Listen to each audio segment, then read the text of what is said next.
নমস্কার বন্ধুরা, welcome to মায়ের রান্না। আমি করেছিলাম বেগুন ভর্তা। আর শীতকাল মানে বেগুন ভর্তা হবেই।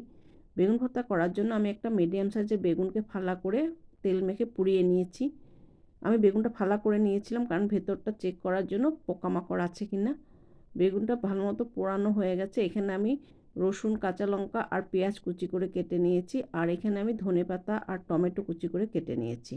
এবার কড়াইতে সর্ষের তেল দিয়ে আমি পেঁয়াজ, রসুন, কাঁচা লঙ্কা একটু নুন হলুদ দিয়ে ভেজে নিয়েছি।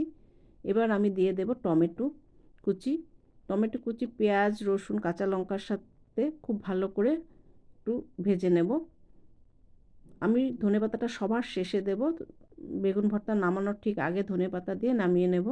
আর এখানে আমি বেগুনের খোসা ছাড়িয়ে বেগুনটা ভালো করে চেক করে নিচ্ছি ভেতরে পোকা আছে কিনা। এবার আমার পেঁয়াজ, টমেটো, কাঁচা লঙ্কা, রসুন সব ভাজা হয়ে গেছে। এবার দিয়ে দিলাম বেগুন পোড়া। বেগুন পোড়াটা এবার আমি পেঁয়াজ, রসুন, কাঁচা লঙ্কা, টমেটোর সাথে খুব ভালো করে মিশিয়ে নেব। আমি পেঁয়াজ ভাজার সময়, পেঁয়াজ, রসুন, কাঁচা লঙ্কা ভাজার সময় আমি চিনি আর নুন দিয়েছিলাম এবং এখন আর চিনি দেবো না, সামান্য নুন দিয়ে দিলাম। নুন দিয়ে এবার আমি বেগুন পোড়া খুব ভালো করে কষিয়ে নেব, একদম শুকনো করে নেব। এটা রুটি, ভাত, পরোটা সব কিছুর সাথে খেতে খুব ভালো লাগে। বেগুন ভর্তা মোটামুটি রেডি হয়ে গেছে। এবার আমি নামিয়ে নেব। তার আগে দিয়ে দিলাম ধনেপাতা কুচি।